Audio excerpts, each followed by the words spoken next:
Bhagavad Gita, Chapter 3, Text 31. Ye me matam matam, ye me matam, ye me matam, idam idam, nityam nityam, idam nityam, idam nityam,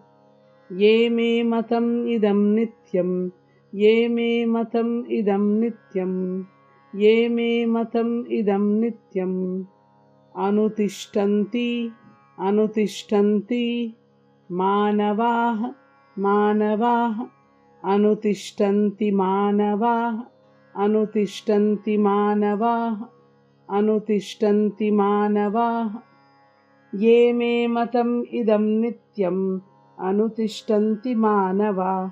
ये मे मतम् इदं नित्यम्, अनुतिष्ठन्ति मानवाः, ये मे मतम् इदं नित्यम्, अनुतिष्ठन्ति मानवाः, श्रद्धावन्तो श्रद्धावन्तो, अनसूयन्तो अनसूयन्तो, श्रद्धावन्तो न सूयन्तो, श्रद्धावन्तो न सूयन्तो, श्रद्धावन्तो न सूयन्तो, मुच्यन्ते मुच्यन्ते ते ते, अपि अपि तेऽपि तेऽपि, मुच्यन्ते तेऽपि मुच्यन्ते तेऽपि, कर्मभिः कर्मभिः, मुच्यन्ते तेऽपि कर्मभिः, मुच्यन्ते तेऽपि कर्मभिः,